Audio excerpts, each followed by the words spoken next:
Last class में द्विविमीय सदिश का वियोजन देखा था और जब भी मैं वियोजन करूंगा सदिश को तोड़ूंगा तो मैं चाहूंगा कि मेरे पास जो टुकड़ा है, मेरे पास जो सदिश के घटक आए वो एक दूसरे के लंबवत आए। तो थोड़ा सा एक क्विक रिव्यू देख लेते हैं कि अपन ने किसी सदिश को दो लंबवत सदिशों में कैसे तोड़ा और वो जो टुकड़े आए उनके मान अपन किस प्रकार निकालेंगे और सदिश को उसके दो लंबवत घटकों के रूप में अपन कैसे प्रदर्शित करेंगे। तो लास्ट क्लास का एक क्विक रिव्यू देख लेते हैं, फटाफट देख लेते हैं।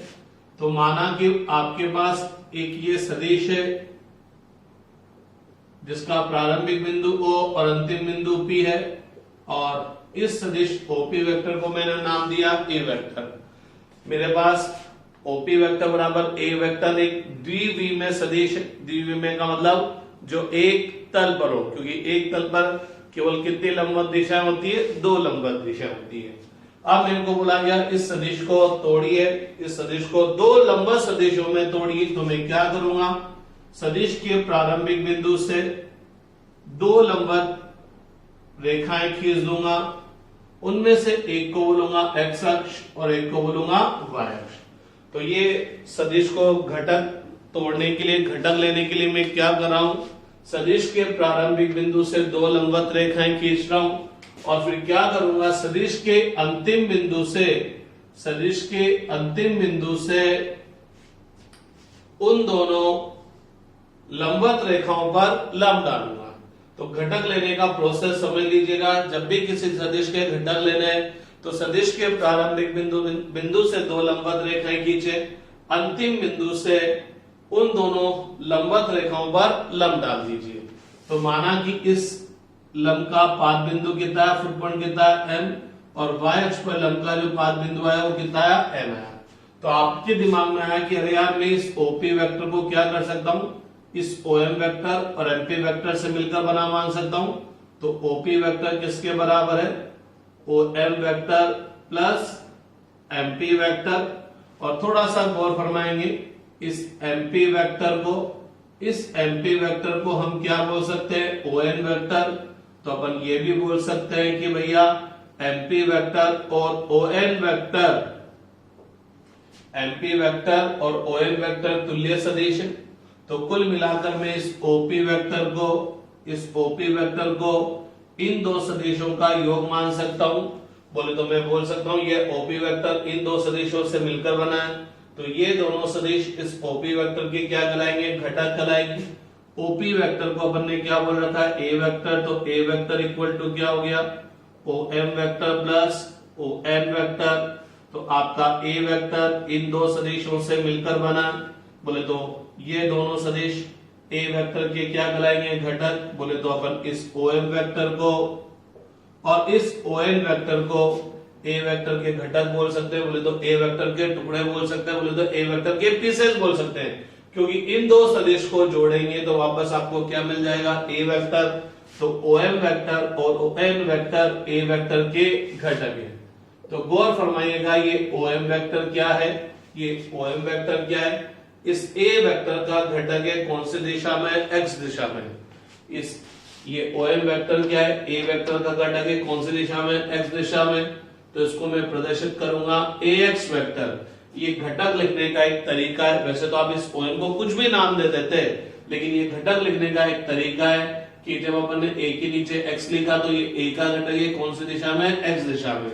और ये ON वेक्टर क्या है, ये ON वेक्टर क्या है, A वेक्टर का घटक है कौन सी दिशा में, y दिशा में। तो मैं इस ON वेक्टर को क्या बोल सकता हूं, AY वेक्टर। तो OM वेक्टर A वेक्टर का x दिशा में घटक है, इसलिए OM वेक्टर को मैं किससे प्रदर्शित कर रहा हूं, AX वेक्टर से।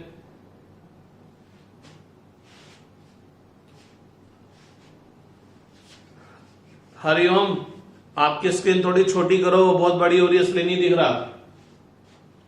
तो OM वेक्टर A वेक्टर का घटक है कौन सी दिशा में, x दिशा में। और OM वेक्टर A वेक्टर का घटक है कौन सी दिशा में, y दिशा में। तो OM वेक्टर को अपन क्या लिख देंगे, AX वेक्टर, और ON वेक्टर को क्या लिख देंगे, AY वेक्टर। इसलिए ए वेक्टर इक्वल टू क्या हो गया, ए एक्स वेक्टर प्लस ए वाई वेक्टर। तो मैंने क्या करा, इस सदिश ए वेक्टर को इसके दो लंबवत घटकों में, क्योंकि एक घटक की दिशा x है, एक घटक की दिशा y है, तो मैंने क्या करा, इस ए वेक्टर को इसके दो लंबवत घटकों के योग के रूप में प्रदर्शित कर दिया। ठीक है, अब इस ax वेक्टर को क्या बोल सकते हैं, ax वेक्टर क्या है, किसी भी सदिश को प्रदर्शित करने के लिए दो बातों का ज्ञान होना आवश्यक है, परिमाण और दिशा। ax वेक्टर का परिमाण क्या हो जाएगा, ax, अरे वेक्टर हटा देंगे तो ये परिमाण आ गया। दिशा देने के लिए क्या यूज करेंगे, एकांक सदिश।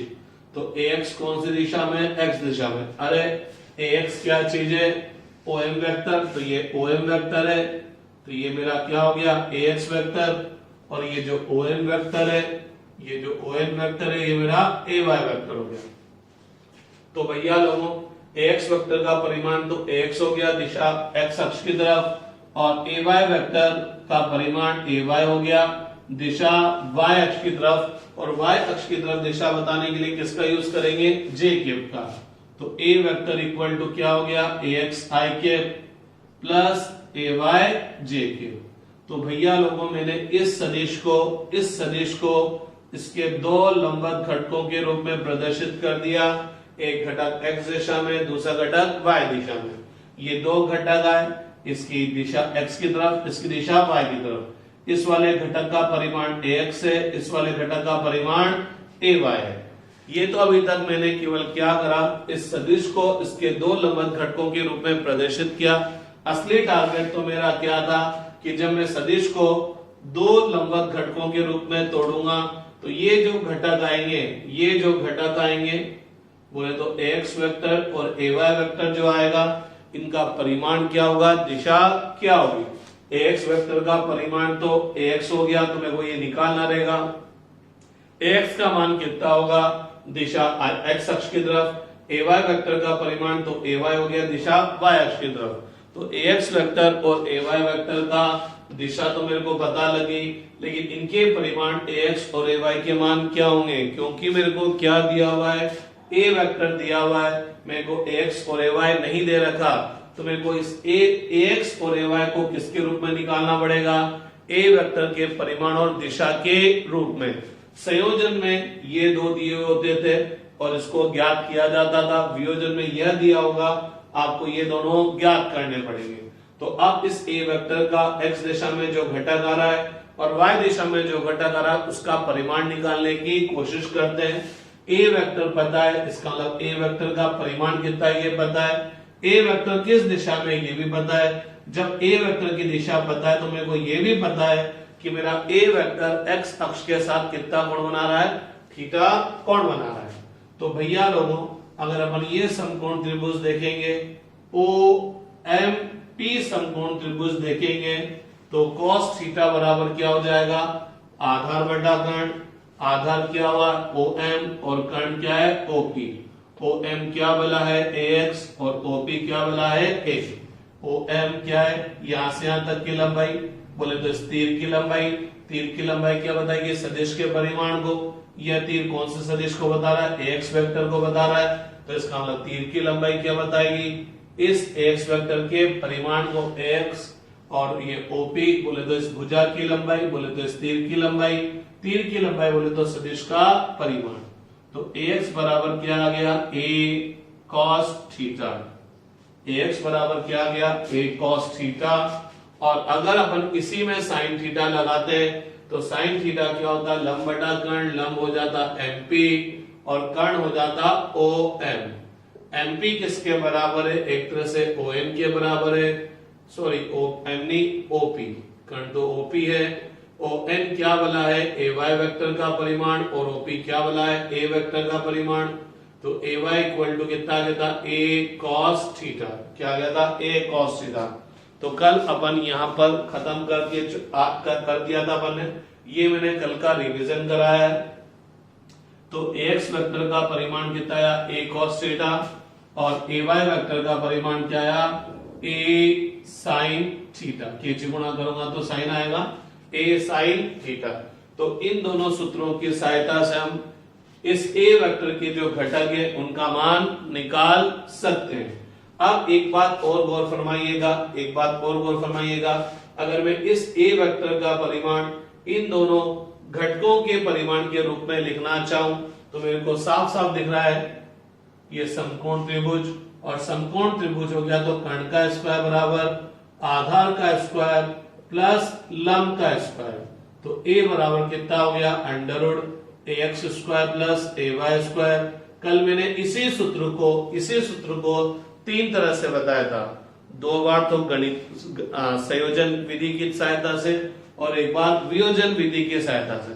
संयोजन विधि की सहायता से का मतलब मेरा यह सदिश इन दोनों का योग है, बोले तो दो सदिशों के योग के परिणामी सदिश का परिमाण, इसको मैंने निकाला था ग्राफी विधि से भी और गणितीय विधि से भी, तो इसका परिमाण कितना आएगा under root ax square plus ay square. घटक विधि द्वारा भी निकालोगे, इन दोनों समीकरणों का वर्ग करके जोड़ोगे तो भी इसका परिमाण कितना आएगा under root ax square plus ay square.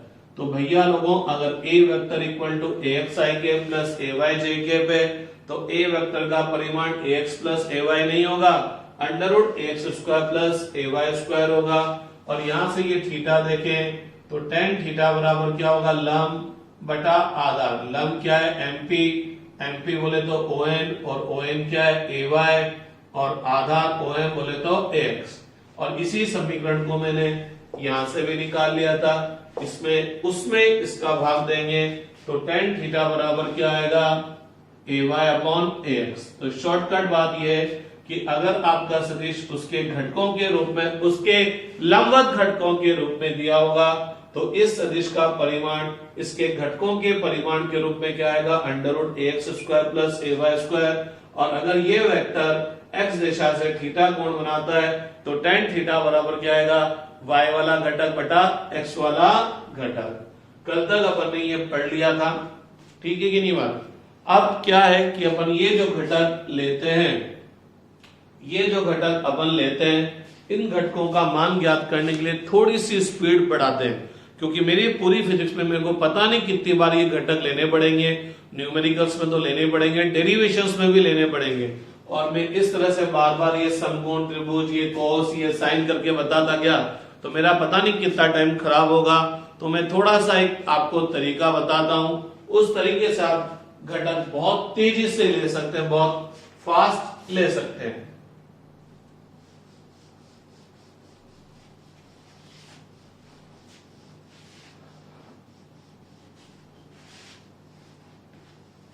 सबसे पहले तो एक बात समझिएगा, ये बहुत इंपॉर्टेंट बात है जो मैं बोल रहा हूं।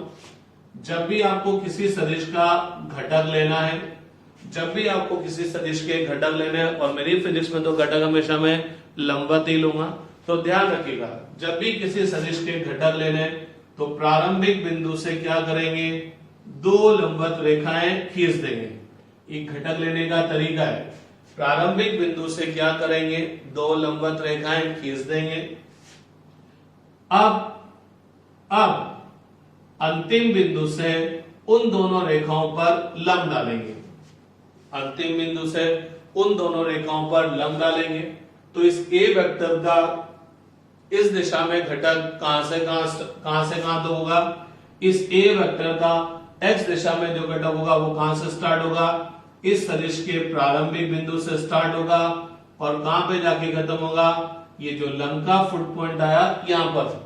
तो बोले तो इस ए वेक्टर का एक्स दिशा में घटक ए वेक्टर के प्रारंभिक बिंदु से लंब का जो फुट पॉइंट होगा वहां तक होगा, और इसकी दिशा प्रारंभिक बिंदु से लंब के फुट पॉइंट की तरफ होगी। ध्यान रखना सदिश का घटक, सदिश का टुकड़ा भी सदिश होगा।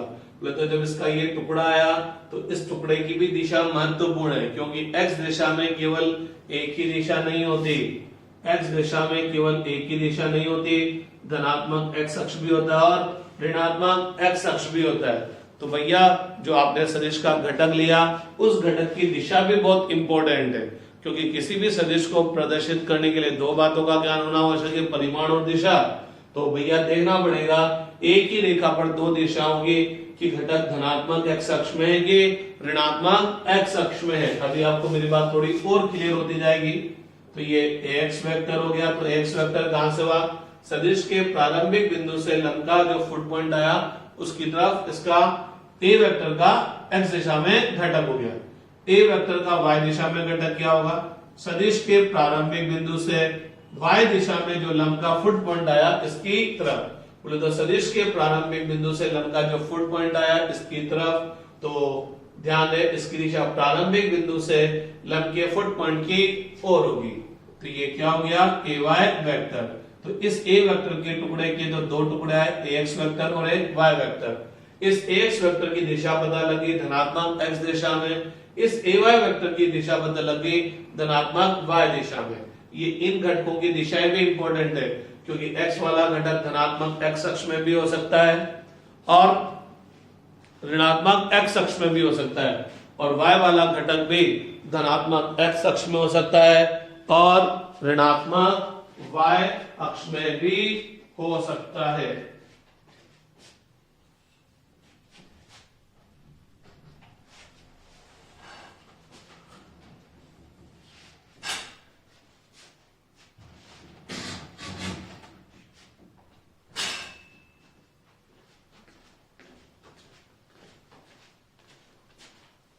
ठीक है साहब।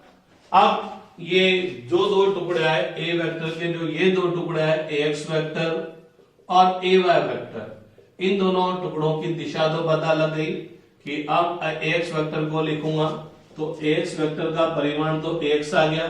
चूंकि ये धनात्मक एक्स दिशा में, तो दिशा देने के लिए मैं क्या यूज कर लूंगा? आई के। ए वाई वेक्टर का परिमाण तो ए वाई आ गया, दिशा देने के लिए एकांक सदिश, और पता लगा ये धनात्मक y दिशा में तो j के। अब मेरा टारगेट है ये ax क्या होगा, ay क्या होगा। बोले तो a वेक्टर का x दिशा और y दिशा में जो घटक आ रहे हैं उनके परिमाण क्या होंगे। तो एक सिंपल सी लाइन समझ लीजिए कि अगर आपका कोई सदिश किसी दिशा के साथ, ना मैंने x बोला ना मैंने y बोला, आपका कोई सदिश किसी दिशा के साथ थीटा कोण बनाता है, इस कोण का नाम थीटा भी हो सकता है, फाई भी हो सकता है, अल्फा भी हो सकता है, बीटा भी हो सकता है। तो मैं थोड़ा और ढंग से बोलूं, अगर आपका सदिश किसी दिशा के साथ कोण बनाता है, उस कोण का नाम चाहे कुछ भी दे दो, तो सदिश का उस दिशा में घटक ए कॉस वो कोण होगा। इस कोण क्या होगा? कॉस। और इस सदिश का इस दिशा से जिसके साथ वो कोण बनाता है उसके लंबवत दिशा में घटक क्या होगा? ए साइन थीटा होगा। बाउंसर चला गया, कुछ समझ में नहीं आया तो फिर समझिएगा। आपका ए वेक्टर एक्स के साथ थीटा कोण बना रहा है, तो मैं ए वेक्टर का एक्स दिशा में घटक देखूंगा, तो चूंकि ए वेक्टर एक्स के साथ थीटा कोण बना रहा है, अर्थात ए वेक्टर का एक्स अक्ष के साथ मैं कोण देख रहा हूं, तो सदिश का जिस दिशा के साथ कोण देखेंगे उस तरफ घटक कौन सा आएगा? कोस वाला। और इस दिशा के जो लंबवत दिशा में सदिश का घटक है वो क्या आएगा? साइन वाला। मीन्स सदिश का आप जिस अक्ष से कोण देखेंगे उस अक्ष की तरफ घटक कोस वाला आएगा और उसके लंबवत में घटक क्या आएगा? साइन वाला आएगा। अब गजब की बात पता है क्या? ये ए वेक्टर केवल एक्स से थोड़ी कोण बना रहा है, अरे वाई से भी बना रहा है, लेकिन मैंने एक्स से देखा था कोण, तो एक्स की तरफ कोस वाला घटक लिया और वाई की तरफ साइन वाला घटक लिया। लेकिन अगर मैं कोण वाई से देखता तो क्या होता? अरे भैया सिंपल सी बात है यार, ये कोण 30 डिग्री है तो वाई के साथ कितना कोण होगा? 60 डिग्री। ये कोण अगर 40 डिग्री है तो ये कोण 50 डिग्री। तो मेरा ये सदिश ऐसा थोड़ी कि केवल एक्स के साथ ही कोण बना रहा है, वाई के साथ भी बना रहा है, लेकिन मैंने देखा किसके साथ था? एक्स के साथ। तो मैं सदिश का जिस दिशा के साथ कोण देखूंगा, कंसीडर करूंगा, उस दिशा की तरफ तो घटक कौन सा वाला आएगा? कोस। और उसके लंबवत दिशा में जो घटक आएगा वो कौन सा वाला आएगा? साइन। अब यूं समझिएगा, इसी डायग्राम को अपन बना रहे, ये ए वेक्टर है, ये एक्स दिशा है, ये वाई दिशा है। ये कोण थीटा था, ये कोण फाई था, लेकिन मैंने यहां केवल थीटा को देखा है, अब यहां मैं केवल फाई को देखूंगा। मेरी आपसे विनती है, अगर आपने ये 30 डिग्री देख लिया तो आप ये 60 डिग्री मत देखना, और ये 60 डिग्री देख लिया तो ये 30 डिग्री मत देखना। दोनों कोण साथ देखोगे तो मेरी जो लैंग्वेज है उस हिसाब से क्या हो जाएगा, कंफ्यूजन हो जाएगा। तो आप कोण एक से देखना। इस ए वेक्टर के घटक लेने थे तो क्या करा, एक्स और वाई पर लंब डाल दिया। एक्स वाला जो घटक आएगा प्रारंभिक बिंदु से लंब का फुट पॉइंट, ये एक्स वाला घटक, सदिश के प्रारंभिक बिंदु से लंब का फुट पॉइंट ये वाई वाला घटक। तो ए वेक्टर इक्वल टू क्या हो गया, ए एक्स वेक्टर प्लस ए वाई वेक्टर। तो ए वेक्टर इक्वल टू क्या हो गया, ए एक्स आई के प्लस ए वाई जे के, क्योंकि दोनों घटकों की दिशा धनात्मक एक्स अक्ष और धनात्मक वाई अक्ष की तरफ है। अब अगर मेरे को इस ए वेक्टर का एक्स दिशा में घटक चाहिए, इस ए वेक्टर का एक्स दिशा में घटक चाहिए, तो पता लगा मैं ए वेक्टर का कोण किसके साथ देख रहा हूं, वाई के साथ। किसके साथ देख रहा हूं, वाई के साथ। तो अगर मैं इस ए वेक्टर का वाई दिशा में घटक लूंगा तो वाई दिशा में घटक क्या आएगा, ए कॉस फाई। सदिश का जिस दिशा के साथ कोण देखेंगे तो उस दिशा की तरफ घटक कौन सा आएगा, कॉस वाला, और इस दिशा के लंबवत दिशा में घटक क्या आएगा, साइन वाला। तो अगर मैंने सदिश का y दिशा के साथ कोण देखा है तो y की तरफ घटक जाएगा cos फाई और x की तरफ घटक जाएगा sin फाई।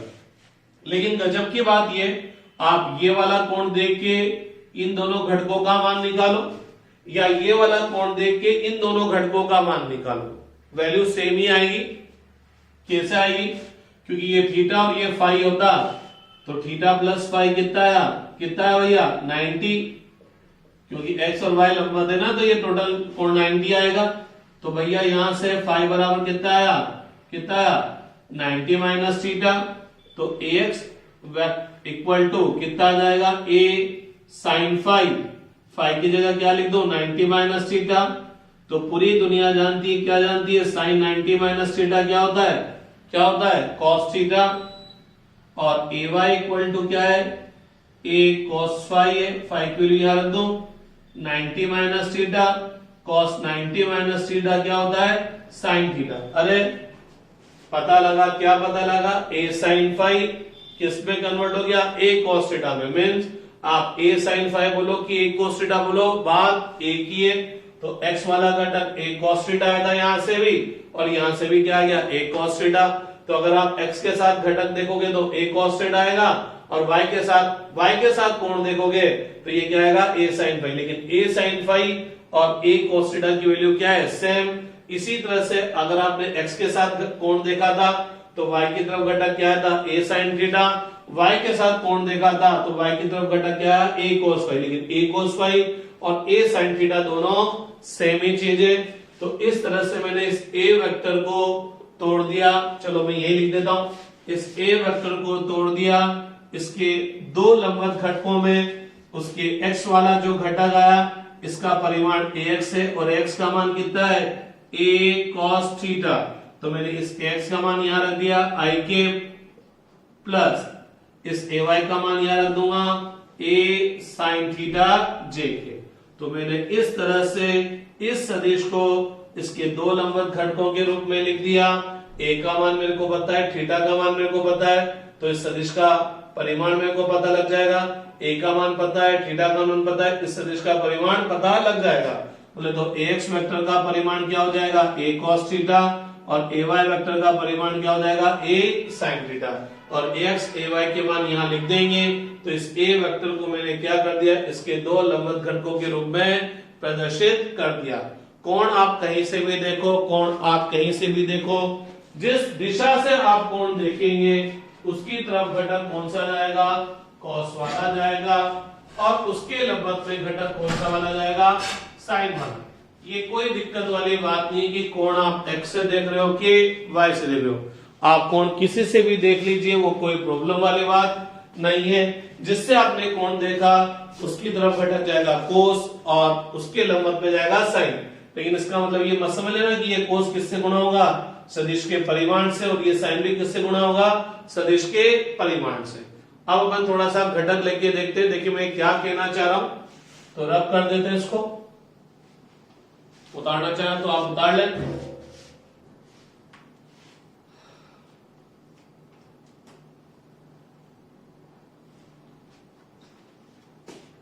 उतार लीजिए साहब।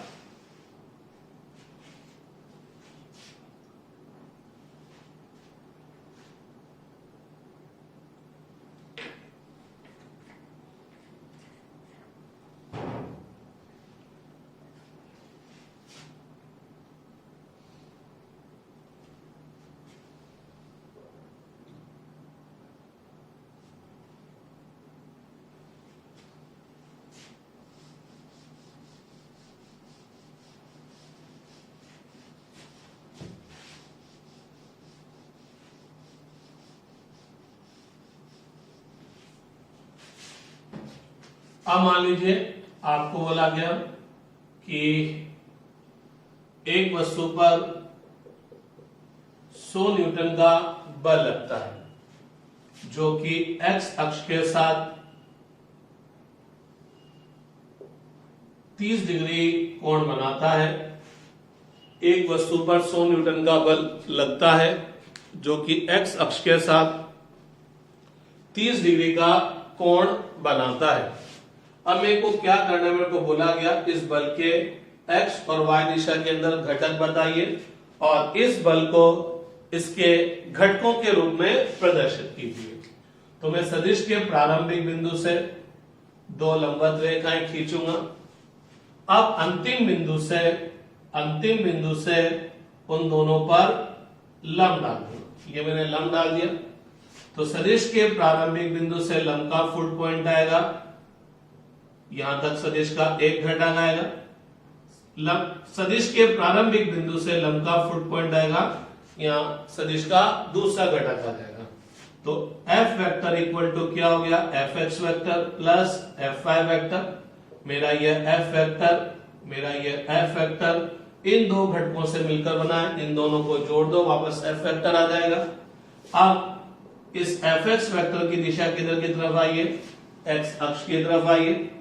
ठीक है, तो ये क्या हो जाएगा, एफ एक्स आई कैप और इसकी दिशा धनात्मक वाई अक्ष की तरफ आई है तो एफ एक्स जे के।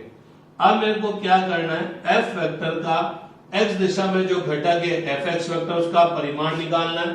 तो जब सदिश के घटक का परिमाण निकालना है तो क्या लाइन बोलेंगे, आपका सदिश जिस दिशा से थीटा कोण बनाता है या आप सदिश का जिस दिशा के साथ कोण देख रहे हैं उसकी तरफ घटक कौन सा वाला आएगा, कोस वाला, और उस दिशा के लंबवत की तरफ घटक क्या आएगा, साइन वाला। तो मेरा एफ वेक्टर एक्स के साथ 30 डिग्री कोण बनाता है, तो एफ का एक्स दिशा में जो घटक आएगा वो कौन सा वाला आएगा, कोस वाला, और इसी एफ का वाई दिशा में जो घटक आएगा वो क्या आएगा, साइन वाला। बोले तो आप सदिश का जिस दिशा के साथ कोण कंसिडर कर रहे हो, कोण तो ये दोनों के साथ बना रहा है, इधर भी बना रहा है इधर भी बना रहा है, आपकी इच्छा आप किसके साथ देख रहे हो। तो जिस दिशा के साथ देख रहे हैं उस तरफ तो घटक कौन सा वाला आएगा, कॉस वाला, और उसके लंबवत में घटक कौन सा वाला आएगा, साइन वाला।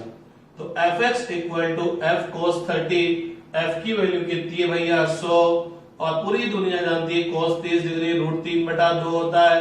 एफ वाई वेक्टर का परिमाण 200, एफ का परिमाण 200, साइन 30 की वैल्यू 1/2।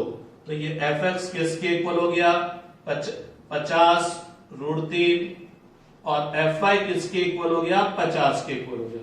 तो ये जो एफ वेक्टर आएगा वो कितना आएगा, एफ वेक्टर को इसके घटकों के रूप में लिख दूं तो इन दोनों घटकों का परिमाण मैं निकाल चुका हूं। तो ये हुआ 50 √3 आई कैप प्लस एफ आई कितना है, 50 जे के। तो मैंने इस एफ वेक्टर को क्या कर दिया, इसके घटकों के रूप में प्रदर्शित कर दिया, दो लंबवत घटकों के रूप में प्रदर्शित कर दिया। अब आप में से कोई बोले सर आपने तो ये कोण एक्स के साथ देख के निकाला है, अगर आप वाई के साथ कोण देखते तो भैया वाई के साथ कोण देख लो, आंसर सेम ही आएगा। काम सही करोगे तो, गलत करोगे तो फिर मैं क्या कर सकता हूं उसका, तो मैं कुछ भी नहीं कर सकता। ये एफ वेक्टर है जिसका परिमाण 100 है, ये एक्स दिशा, ये वाई दिशा, ये कोण 30 है, तो नो डाउट ये कोण कितना हो गया 60। ये 30 था तो ये 60, लेकिन मेरी आपसे हाथ जोड़ के विनती है, अगर आपने ये 60 देख लिया तो ये 30 मत देखना, और 30 देख लिया तो ये 60 मत देखना, क्योंकि अगर आपने फिर ये देख लिया तो मेरी जो लैंग्वेज के हिसाब से मैं घटक निकालता हूं उसमें फिर कुछ गड़बड़ी हो जाएगी। तो अब घटक लेते हैं, लंब डालते हैं x और y पे, ये fx वेक्टर, ये fy वेक्टर, वाजिब बात। तो f vector equal to fx vector plus fy vector, fx vector क्या होगा fx i के, और fy वेक्टर क्या हो गया fy g के। हो गया ना कि नहीं हो गया भैया? तो अगर मैं fx निकालना चाहूं तो पता लगा मेरा f वेक्टर y के साथ 60 डिग्री कोण बना रहा है, तो f का y दिशा में घटक कौन सा जाएगा f cos 60। जिस दिशा से कोण देख रहे हो सदिश का, जिस दिशा के साथ कोण देख रहे हो तो सदिश का उस दिशा में घटक क्या जाएगा cos वाला, और इस दिशा के लंबवत दिशा में सदिश का घटक क्या जाएगा sin वाला। ध्यान रखना इसमें भी 60 आया, इसमें भी 60 आया, इसमें 30 आया था, इसमें भी 30 आया। इसलिए मैं बोलता हूं अगर ये 30 देखा है तो 60 मत देखना, और 60 देखा है तो 30 मत देखना, क्योंकि कोण सेम टू सेम चल रहे हैं। ठीक, f का मान कितना है 100, sin 60 की वैल्यू कितनी होती है √3 बटा 2, तो ये कितना है 50 √3, fy f का मान 100, cos 60 का मान 1 बटा 2 कितना है 50। तो अगेन आप कोण कहीं से भी देखें x वाला घटक और y वाला घटक दोनों सेम टू सेम आए, तो मैंने इस f वेक्टर को इसके घटकों के रूप में प्रदर्शित कर दिया। मैंने फिर यहाँ ये समझाने की कोशिश की है, आप सदिश का किसी भी दिशा के साथ कोण देख लो, वो कोई तकलीफ वाली बात नहीं है, लेकिन जिसके साथ देखते हो कोण उसकी तरफ घटक cos वाला आएगा और उसके लंबवत दिशा में घटक sin वाला आएगा। ये कोण देखा है तो y की तरफ घटक cos वाला और x की तरफ घटक sin वाला, लेकिन ध्यान रहे ये देखा है तो दोनों में 60-60 आया है, ये देखा है तो दोनों में 30-30 है। उतारना चाहे उतार ले फटाफट।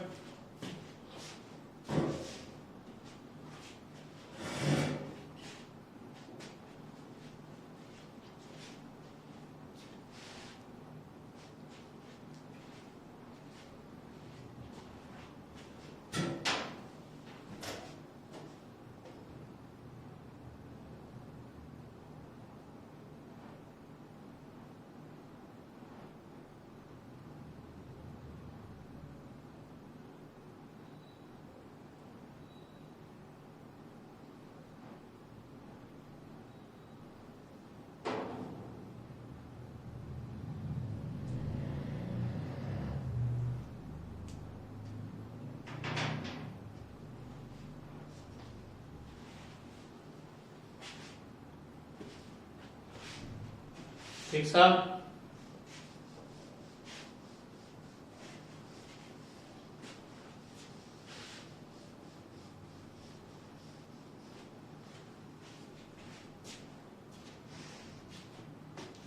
तो चलिए क्वेश्चन करते हैं। तो लिखिए